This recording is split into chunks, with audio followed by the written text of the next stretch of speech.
enjoyin lang ang kahirapan. Huwag kang panghinaan, darating at darating din tayo sa ating inaasam. Tuloy lang, Panginoon ay di tayo iiwanan. Magtiwala ka lang, di ka niya iiwanan.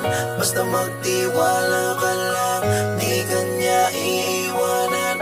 Basta magtiwala. Panginoon, di tayo iiwanan. Kahit na nahihirapan, patuloy na gumapang.